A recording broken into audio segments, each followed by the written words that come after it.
co-president of the Sarasota League of Women Voters, along with Rhonda Peters. I'm going to wave, Rhonda. I'm just getting out of the way. Oh, okay. Who is my co-president. Thank you for joining us today, and we want to extend a special welcome to County Commissioner for District 2, Mark Smith, who's joined us today. Welcome. And his lovely bride, Esther, who is going to sing the national anthem. All right. So, All right. Well, you guys didn't tell me that. Oh my God. That's impressive. Allow me to indulge you with my singing. So don't sing with me. Just enjoy it.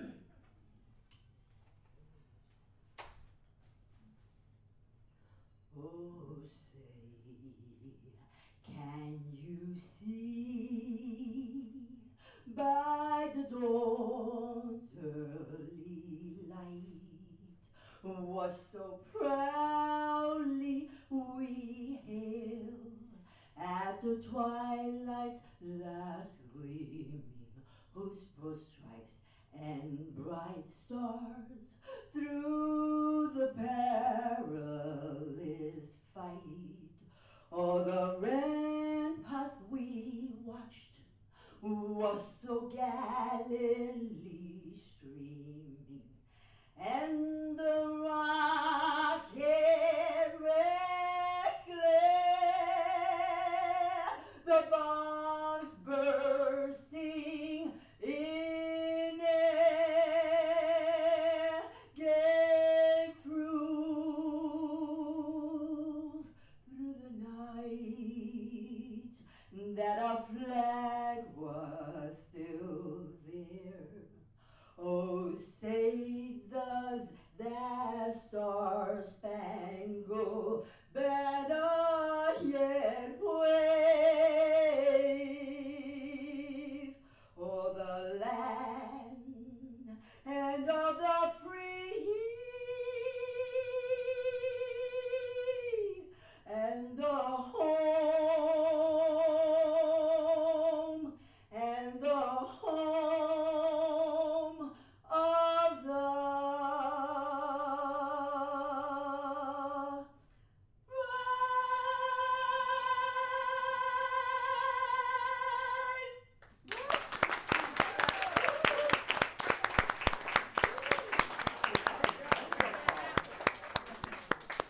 thank you so much. That was wonderful. Wow. Wow. I'm impressed. Nice job. Felicidades. Okay. All right. That's a As hard you song, know, too. the League of Women Voters of the United States has declared that our country is in a constitutional crisis. The Constitutional Accountability Center defines the constitutional crisis as a situation in which the core principles of governance, in this case the U.S. Constitution, are threatened, undermined, or fail to resolve major political conflicts. This occurs when government actions exceed constitutional limits or when disagreements arise over how the Constitution should be interpreted. Today we'll take an in-depth look at the constitutional crisis with respect to immigrant rights and the impacts at state and local level. Carol Hartz, our Hot Topics Committee Chair, will moderate our discussion. Carol? Thank you, Billy. Thank you. It's nice to be with you. Oh, can you turn that on for me?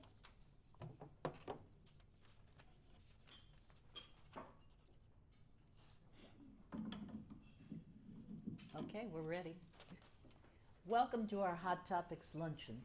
Before I introduce our panelists, I'd like to show you a 10-minute PBS NewsHour video on U.S. immigration policies that led to today's complex system.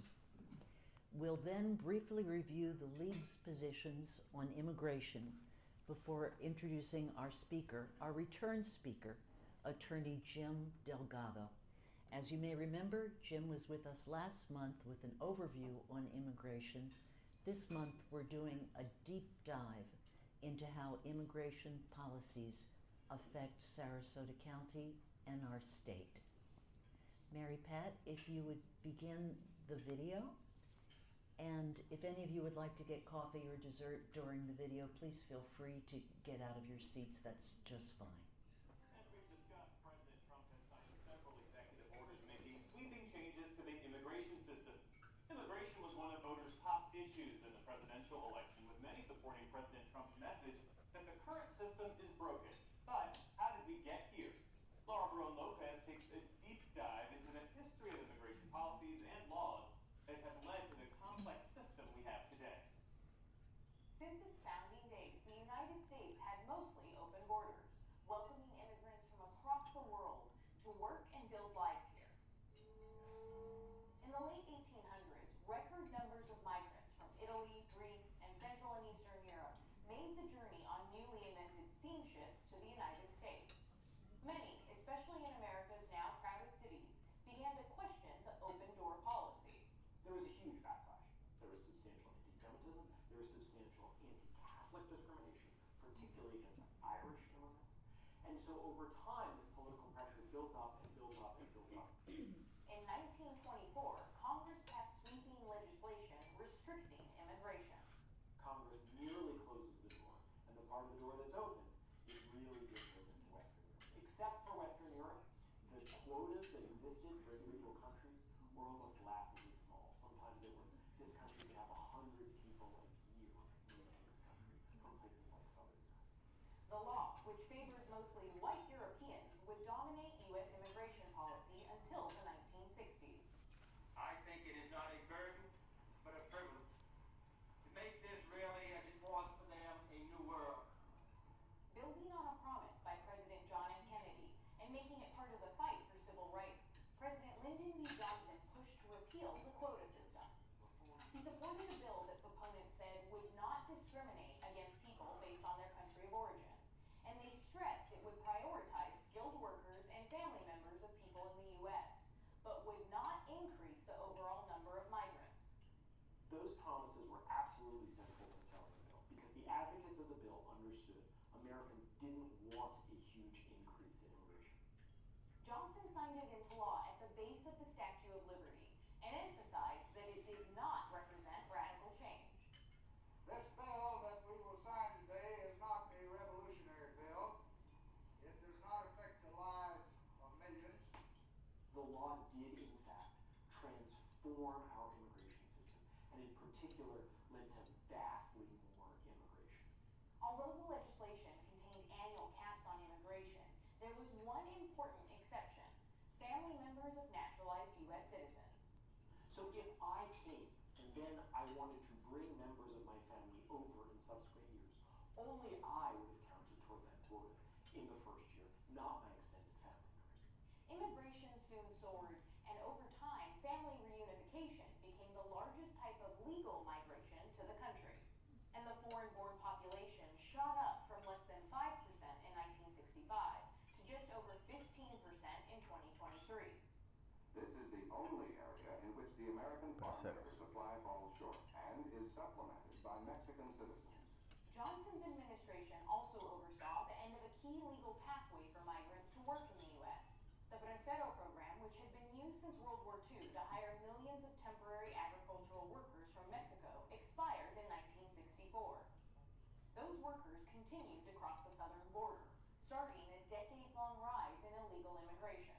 Future generations of Americans will be thankful for our efforts to humanely regain control of our borders.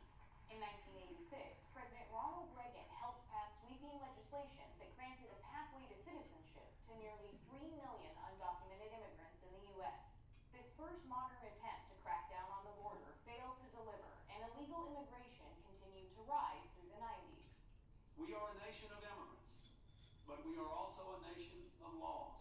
President Bill Clinton endorsed proposals by an independent commission to comprehensively reform the immigration system, but these went nowhere. You saw pretty quickly opposition come from at least two sources. So one was what I would describe as the corporate right, who were worried about the idea of a reduction of immigration, reducing reducing the workforce and potentially meaning that they might have to pay higher wages and then have lower profits. And then the other opposition was from nonprofits and advocacy groups, particularly Latino and Asian groups, that basically said we should have more immigration, not less. And over time, those groups within the Democratic Party would really become the dominant voice on immigration, at least until the last couple of years, of saying more immigration is better. Those tensions continue to plague efforts led by presidents on both sides of the aisle to pass comprehensive immigration reform. What comprehensive immigration reform referred to was essentially three major provisions. One would have addressed the border and enforcement. One would have addressed the status of the undocumented in the United States. And then the third was changes to the legal immigration system. The concept strategically was that by putting everything together, there'd be something for every stakeholder group to like. Unfortunately, it also meant that there were things that every stakeholder group could not like. Congress failed to pass bipartisan bills proposed under George W. Bush and Barack Obama. Under President Obama, deportation soared to more than 400,000 in 2013. Almost half of those people were deported under a process called expedited removal, which allows immigration officials to deport individuals without a hearing. Those individuals were actually apprehended at the border trying to enter the United States. ICE can remove those people very quickly without having to go to the immigration courts. It artificially increases the total number of ICE deportations in a way that's a little bit misleading. Unfortunately, President Obama was kind of named as the reporter-in-chief. By 2016, the situation at the border had transformed. Migration from Mexico began to drop, while increasing numbers of Central Americans began to surrender to border control and claim asylum. Under U.S. law, anyone who claims asylum is entitled to a hearing before an immigration judge and cannot be deported. Many of them really are fleeing dire circumstances, whether that's due to extreme poverty or crime, corruption by their governments. Many of them do have viable asylum claims, and you've seen, estimates of around 40% of the claims that do get through the system are approved. Because of immigration court backlogs, this process can take years, and asylees are allowed to live and work in the country until their case is heard. Smugglers seized upon this, opportunity to start coaching people to make asylum claims. And our inability to fund our immigration courts to handle all these claims created a magnet that drew more people here to this country. In recent years, this backlog has ballooned from just over 500,000 in 2016 to approximately 3.5 million last year. They're bringing drugs, they're bringing crime, they're rapists, and some, I assume, are good people. An anti-immigrant agenda was central to Donald Trump's first run for president. As president, he made wide-ranging changes to asylum procedures, including Title 42, which denied entry to asylum seekers under the justification of the COVID-19 pandemic. What we're doing now is attempting to rebuild the system that can accommodate what is happening today.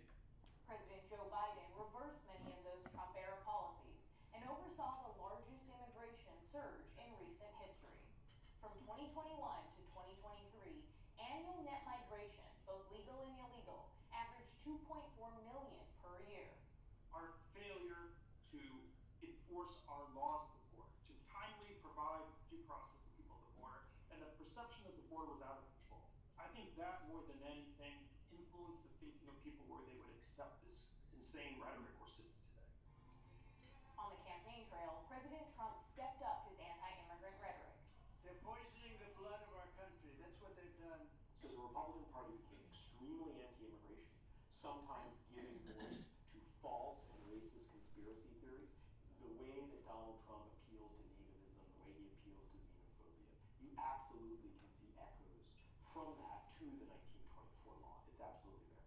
Trump and his advisors have promised radical changes to the immigration system, from gutting legal pathways like refugee admissions to launching the largest mass deportation program in American history. President Trump's advisors claim they will prioritize deporting undocumented migrants deemed national security or public safety threats. But experts say the deportation numbers Trump is talking about would go far beyond that, reaching a scale potentially never seen before in America. There is no way to do focus them exclusively on public safety threats. The more you push the agency to say, increase the total, that pushes you towards the lowest hanging fruit of the immigration system, which are not the hardened criminals. When you do a workplace raid, you don't get gang members, you get people who show up for work every day because they're trying to support their family. Laying the foundation for unprecedented action he can now take in office. For PBS NewsHour, I'm Laura Barone Lopez. As we've discussed, President Trump has signed several executive orders making sweeping. Thank you. Okay, before we ask Jim Delgado to comment on the video, and of course there'll be time for you to ask questions at the end of the presentation, I'd just like to tell you about the League's positions on immigration. These positions have been in place since 2007, and it's amazing to me how relevant they seem today. So I'll quickly go through them. The League of Women Voters believes immigration policies should promote reunification of immediate families, meet the economic, business, and employment needs of the U.S., be responsive to those facing political persecution or humanitarian crises. Provision should be made for qualified persons to enter the U.S. on student visas. The League supports federal immigration law that provides an efficient, expeditious system for legal entry of immigrants into the U.S. All people should receive fair treatment under the law. The League supports federal policies to improve economies, education, job opportunities, and living conditions in nations with large emigrating populations. In transition to a reformed system, and to me this is particularly important because it points at a two-phased process, transitioning to comprehensive and reasonable immigration reform. That's step two. Step one, how do we deal with the people who are here now? In transition to a reformed system, the League supports provisions for individuals already living in the country without legal permission to earn legal status. The League supports federal payments to communities for costs borne by states and local governments with large immigrant populations. The League supports due process for all people, including the right to a fair hearing, right to counsel, right of appeal, and right to humane treatment. And that's it for the positions on the League. All right? Thank you. They're pretty good, I think. Okay. Jim, we would like you to sit in the high chair so everybody can see you as you speak. It's been a while since I sat in the high chair. And I'm no good at turning So on. is this one working, or I can take this off? This one goes to the camera. Oh, perfect. This one goes to the audience. Okay, thank you. Got too many things Okay, in my hand. and I'll introduce you, Jim, before we ask the first If question. I can steal a little bit of space from right Of there. course you Perfect. can. All right. Thank you. Yes. All right. Jim Delgado is a past president of the Gulf Coast Latin Chamber of Commerce, past president of Manatee Educational Television, and a bilingual speaker. Among his many awards are the Manatee County Bar Association Community Service Award, Florida Trends Best Up-and-Coming Attorneys Award, and the William Grimes Lifetime Achievement Award for Community Service. Jim, before we begin the questions that I have for you, do you have any comments on the video that we just saw? Yeah, I kind of want to start. The video started with the great wave of immigration, but they kind of ignored a different part. So we're going to play a little game right now. If I say the word immigrant, undocumented, or illegal, what image comes to your mind? I can guarantee you that the image came to your mind was a brown image. It was a brown person, right? Because that's how we think. But if it was in the 1800s and I said those three words, what would come in your mind would be a Chinese. the coolies. And to be honest with you, that's where it really starts. We always kind of forget our history as American citizens, right? Because we don't go back, but what, 5 minutes? The first century was open borders. They called them settlers. Now, I'm not a professor, and I'm not going to get into argument, but I really don't see the difference between a settler and an immigrant. The definition is different. A settler is somebody that's there to colonize a place that's empty. The United States has never been empty. Well, maybe it was way back, but before the settlers. And the reason I say that is because there's a lot of people who say, no, my family were settlers. They weren't immigrants, they were settlers. But whose land did they settle on? Somebody else's, right? And that's okay. That's just history. And I think it's important that we balls are balls and strikes are strikes and balls are balls. So we don't really start talking about immigration until the coolies, or the coolies are what they call the Chinese, and they were laborers. They brought them into labor. They got right to the Great Wave. One of the reasons is there was a lot of Chinese people coming, and they were really building up the West Coast. If you go out to the West Coast right now, I mean, I think the original Chinatown was San Francisco, right? And everybody knows you can't get good Chinese food unless you're in California, right? Period. And that's kind of where it started, because think of this. If you're a government, and at that time, there wasn't any immigration regulation from the federal government. There wasn't any. It was basically come and take what you could take. There were so many Chinese people coming in. They were starting their businesses, their own trading routes. And obviously, once you come to a different country, you're not really going to go back, right? So the thinking was, oh no, what are we going to do? There's a lot of people coming. They're going to want something, right? People forget the only people that could vote at one time were who? White males who owned land. Over time, that changed. Now, do you really want millions or hundreds of thousands at that time Chinese being American citizens? What's going to happen, right? So the Chinese Exclusion Act. Then you move to the Great Wave, and if you say the word immigrant, illegal, undocumented, what picture comes to your mind? Probably somebody that looks like me. I'm not Italian, but I look Italian. I guess I could look Catholic, right? He was wrong, semantics here, but it wasn't really Western Europeans. They liked Northern Europeans. What does a Northern European look like? Yes, right? It's kind of always been about color. And it's okay. It's like we're scared to say the quiet part out loud. It's okay to say it's about color. That's just like negating that women couldn't vote because they were women, right? Women could not vote because they were women. Why beat around the bush, right? So during the Great Wave, it changed, and they primarily wanted Northern Europeans, not Southern and like Catholics, Italians. Now it's a brown face. It just happens to be a brown face, right? And one last comment we can go to. I want to make a really important point that they kind of touched on and they kind of left it, they dropped it.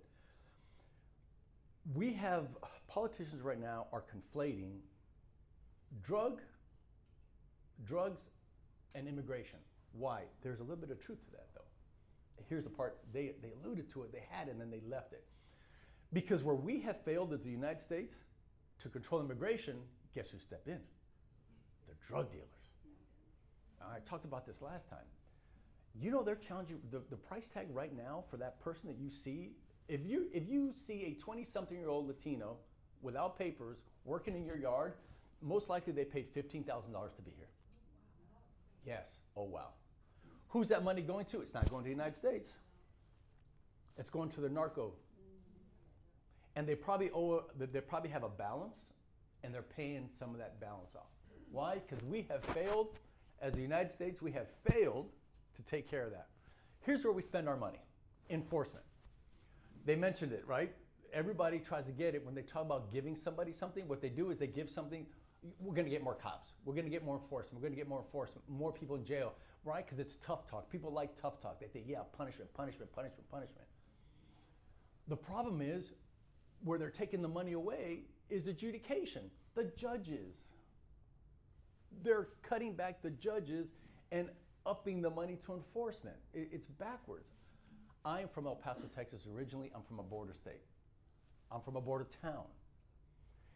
If I listen to the news, we got a problem. But when I go home, there is no problem. there isn't really a problem. Now, the narcos took over Juarez, which you used to be able to visit. They did. But that wasn't because they're Mexican. That was because we have failed in immigration, and we have allowed the drug dealers to take over. Much like marijuana, right? Marijuana right now is legal in certain states. So what's happened? A lot of the bad guys aren't really trafficking marijuana. There's no money in it, right?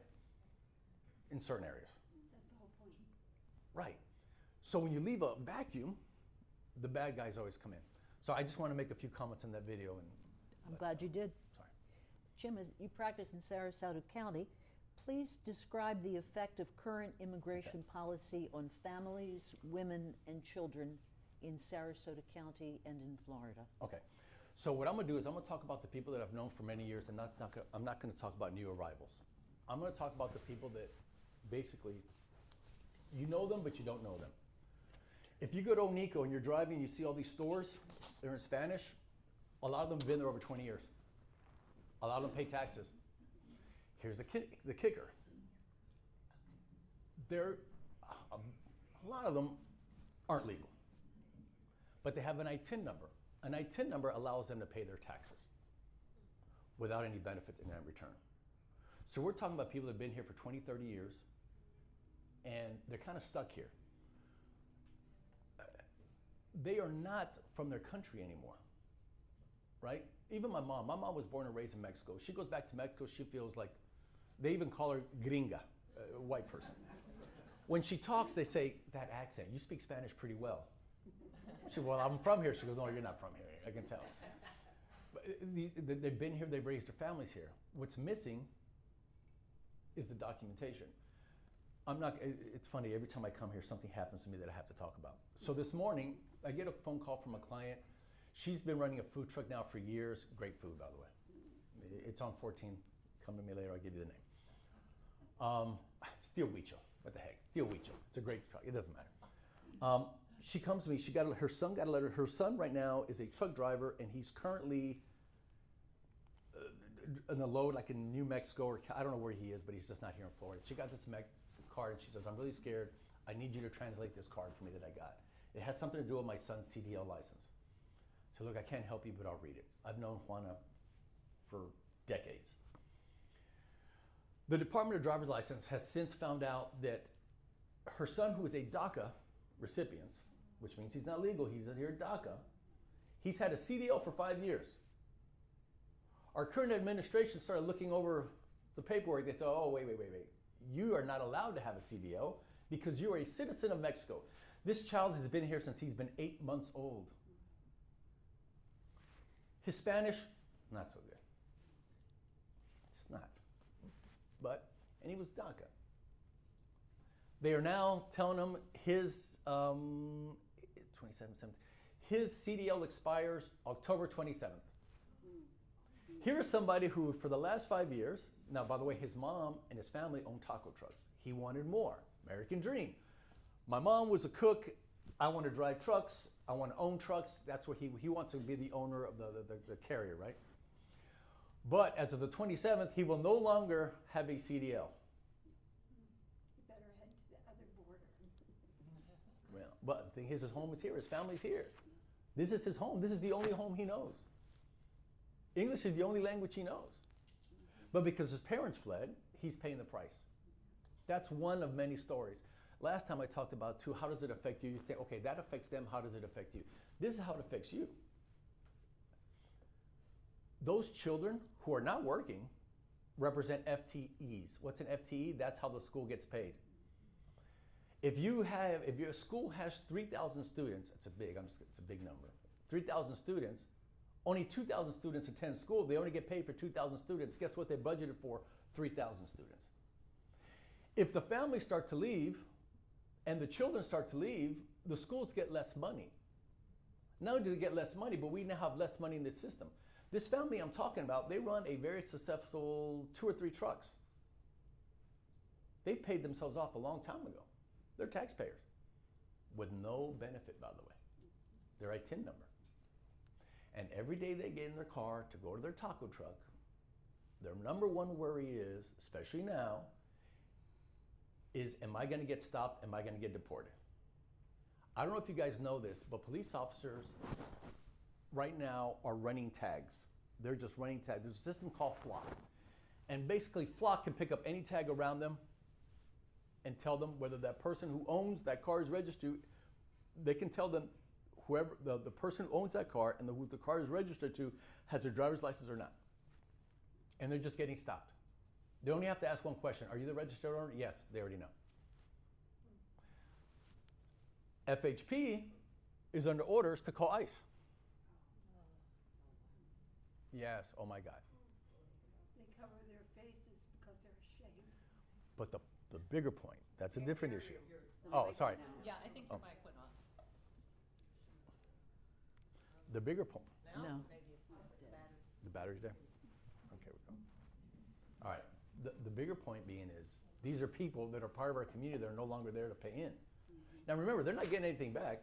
They're not getting anything back, but they're paying in. So the families I'm talking about are not the new arrivals. These are people that have been here for 20, 30 years. Their kids went to our school systems. You might even know them. You might drive by their business. Oh, and by the way, most of them are business owners now. Doctors. One of the biggest growing business populations were immigrant businesses. And by the way, it's not just because they're Latino. It's always been the story of the United States, by the way. History, it's always been like that. Why? Because the immigrant comes hungry. I am the child of an immigrant. I am not as hungry. Let's just admit it. Once you're born here, your hunger dissipates. But it's the immigrant who's hungry. And that's what it creates. So that's what it's affecting on that level alone. But there's many different levels. Thank you, Jim. Thank you. Please briefly explain the Save Voting Act, now pending in the U.S. Senate. Right. So In your opinion, what effect would the SAVE Act have on Sarasota County and Florida voters who are legal citizens of the U.S. but were born in other countries? okay. What was the second part of the question? In your opinion, what effect would the SAVE Act have on Sarasota County and Florida voters who are legal citizens of the U.S. but were born in other countries? Okay. So the SAVE Act, what I was looking for is for the definition. Been calling it the SAVE Act so long I forgot what it was actually called. And it's actually called, I love the names, right? Because the names always sound so great, like, you know, patriot, they're very patriotic. Safeguard American Voter Eligibility. Now in theory, how could you disagree with that? It makes sense, right? If you want to vote, you should have some type of identification. Now, it sounds good to us, because I guess in a way we're kind of like city folk. I mean, we're suburbia, right? And it's kind of easy. Everybody's voting place is probably close to you. In this room, I can guarantee you that everybody's voting is pretty close to you, right? Yeah. As a matter of fact, I have a feeling that me and the commissioner probably showed up to the same voting place. I don't think I've ever waited more than 2 minutes. Have you, Commissioner? They make it really easy for me to vote. I live in the right neighborhood. I'm in the right zip code, and voting is easy. So the SAVE basically what it means is you have to provide some type of proof of citizenship. Now, I think with time, in 10, 15 years from now, I don't think that's going to be an issue. But we have to remember, we still have people that were born when they were not given a birth certificate. We live in a time where not everybody has a driver's license. We still have in a time where people are still pretty rural. It makes it hard. Me as an example. Let's assume, okay, so I was born in I'm a military brat, which means where I was born doesn't even exist anymore. I think they're on the third iteration of that hospital. It's Beaumont Hospital. The original was barracks, like World War II barracks, and I believe now they're on the third iteration modern building. So let's assume I just moved to Florida and they say, you need to provide your birth certificate. And I'm thinking, okay, Mom, let's say my mom and my dad said they passed away. What was the name of that hospital? I don't know. I can't find my birth certificate. I've moved too much. In my story, I got hit by a hurricane a year ago. We lost almost every piece of paper in our house. That's a true story. How would I, an American citizen, ex-military vet, by the way, son of a military vet, how would I track down my birth certificate? I probably could, but I'd say, you know what, I'll wait till next election. It cuts down. What is the difference? That is what we're really dealing with. If you look at it, we put a lot of thought on the integrity of the vote, right? And if all the numbers, all the studies, they're all pretty consistent. They did a study that went from 2000 to 2014, and they found 31 cases of fraud. A billion cases they looked at. 31 cases, all right? That's like 0.00003 or 4, something like that. Okay, so compare that with how many people vote. On a good turnout, 65%, right? On a good turnout, presidential election. Midterm, you get lucky if you get half. So why aren't we talking about that? What are those percentages? The percentage of people not voting is between 50, I'm doing my math, between 35 and 50%, but we don't worry about that. But we got a 0.00003 and we worry about that. What we have is, what we should be talking about is how do we get more people to vote? If anybody starts talking about regulating or cutting people out or cleaning voter rolls or making sure that people can vote, they are not trying to help you out. They're trying to minimize the people who vote. Think about this. If I'm a politician and I've got 10 people in front of me, is it easier to convince 4 people or is it easier to convince 10? It's easier to convince 4 people. Right now, all a politician has to do is convince 6.5 people of the population that they're right. Because the other 3.5 aren't voting. They are not voting. Let's put this in different terms. Let's say you're a household of 4 people. And you are never allowed to voice your opinion on where you want to eat. That means 3 other people, 2.5 people in your home are deciding where you eat and where you live all the time. You live in the same household, yet you never get to vote on where you guys eat or what you have for dinner. That's exactly what voting is. So the SAVE Act is a nice, pretty way, packaged really nice to make it seem that, hey, we're protecting the integrity of our vote. We're protecting you, American citizen. But the American citizen's not voting to start with. What we should be talking about is how do we streamline the process so that all of our votes are heard. Whether it's educated, not educated, it doesn't matter. It's a right. It is a right that we are born with. We do not understand sometimes the importance of that right because we were lucky enough to be born in the United States. My parents, you cannot stop them from voting. You would think that if we don't vote, like we're going to lose our house. I remember when I was 18, my mom and my dad were, Mijo, you're voting. I said, well, Mom, but I don't even know you're voting, Mijo. Why? Because they came from places where it wasn't like that. This is the thing about an immigrant comes here. They know what it's like to suffer. They know what it's like to starve. They know what it's like not to have light, what to have running water. Or inconsistent, I should say. They know what it's like, but it's inconsistent. Sometimes we, as American citizens, we get very spoiled on what we have. And we forget what we have. We forget the importance of voting. I mean, we are so far removed from unions and the good stuff they did that we don't have a clue what it was like over 100 years ago. Nobody in this room is over 100 years. Nobody understands what it's like in this room, what it was like before a 5-day work week, a 40-hour work week, without, and then it was mandatory. We don't even know what that's like. We don't have a clue about child labor laws. Lead and water. So the SAVE Act, basically, it's all pretty. All it is, it's a new poll tax. It's the same old thing over and over again. It's suppressing the vote so that you can convince, it's easier to convince fewer people to vote, and who cares about the rest? Sorry. But it sounds pretty, though, the SAVE Act.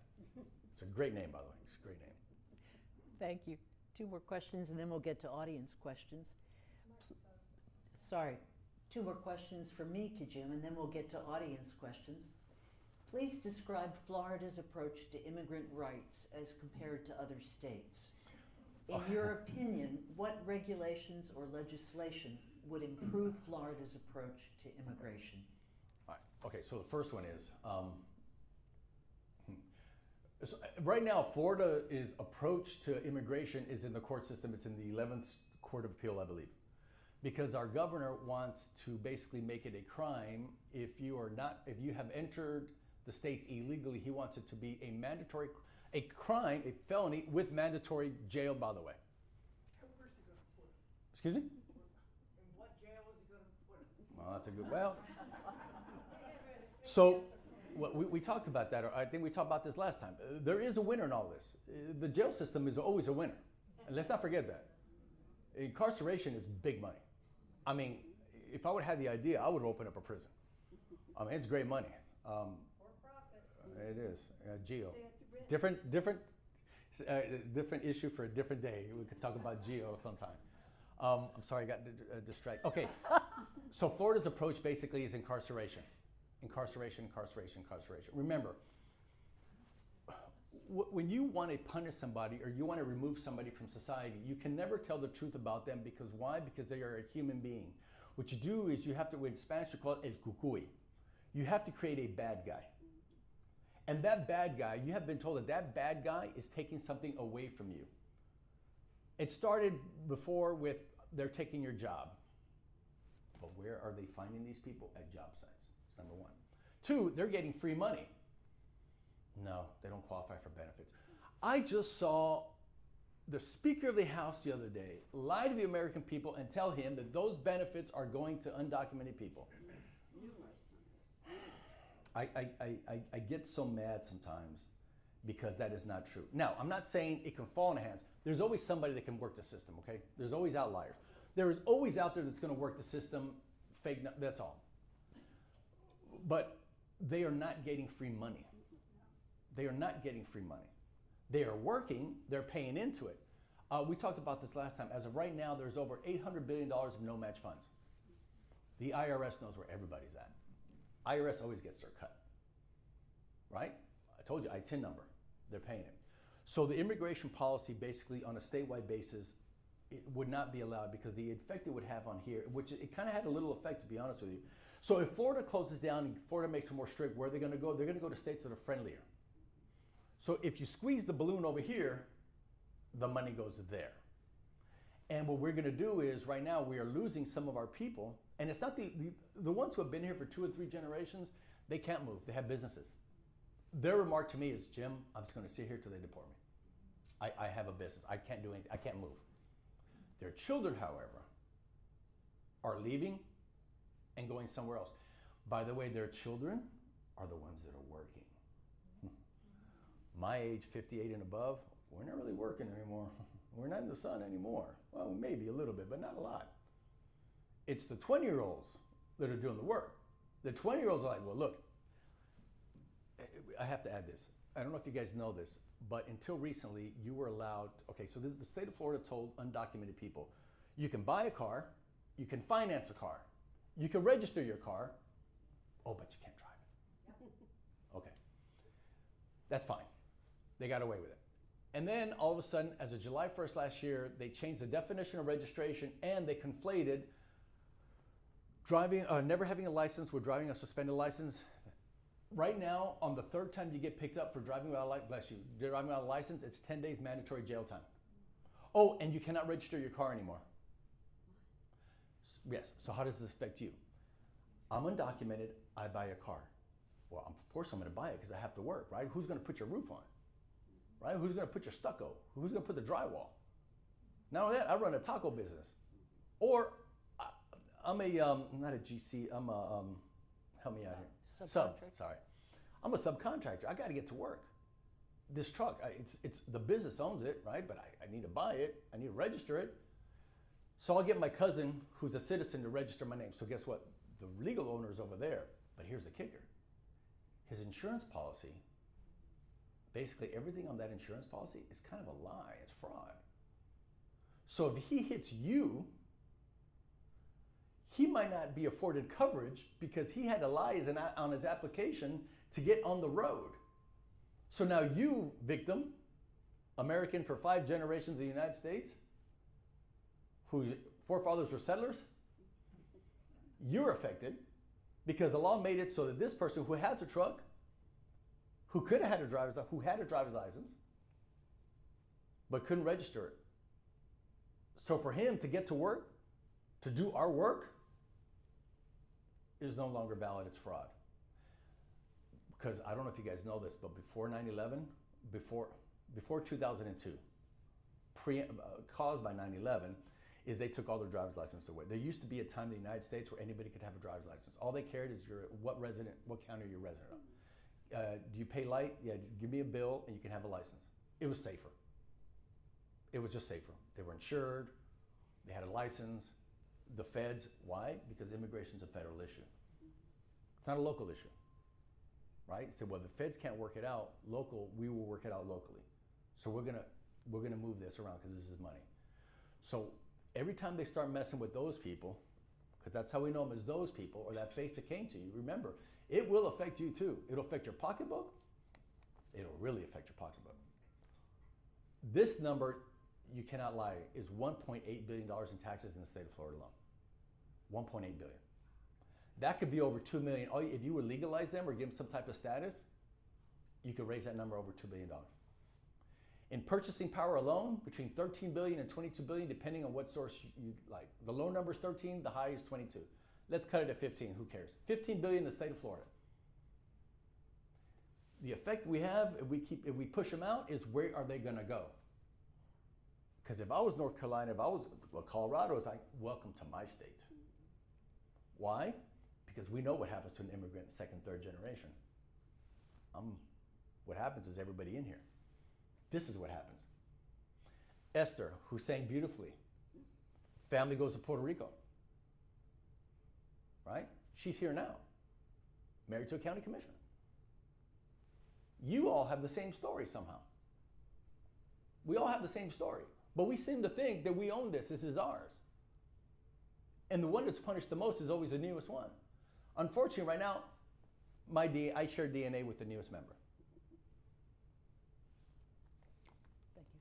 The last question from me, Jim, and then we'll turn to the audience. What can we do as voters to support immigrant rights and influence immigration policymakers to improve Sarasota County and Florida's immigration policies? That's a tough question, right? This is what we're all here for. This is a question that I think about every day, is what can I do, right? And it sounds very simplistic, I guess, but do something. I'll give you an example. There's a march there's a big thing going on tomorrow. I'm not necessarily a marcher. I protested 20 years ago. It's not for me. I'm not against it, it's just not for me. But it's important. Being on boards, local boards, is important. Anywhere you can sit on that controls policy is important. Having county commissioners at your meeting is important. Why? Because these are the people, local politics is where everything is at, right? This is the decisions, we're a community.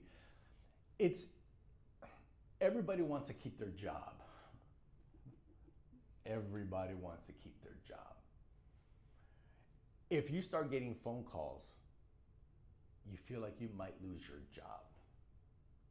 If Commissioner Smith made a decision and then he got 3,000 phone calls opposing his decision, I can guarantee that he's going to wake up the next morning and think, I might have made the wrong decision, right? But that's fair. That's how politics works, and that's how it should be. We elect our representatives to speak for us, use their own judgment and speak for us. We have to be more engaged. And when I mean engage is, I don't mean cussing at them, threatening them. What's going on right now is completely unforgivable. I don't think there's any reason for what's happening right now. This is disgusting what's happening. And I'm at fault on part of that. There's relatives I won't talk to anymore. I know I'm wrong. I know that's not right. But that's how angry, I get how angry we are now, right?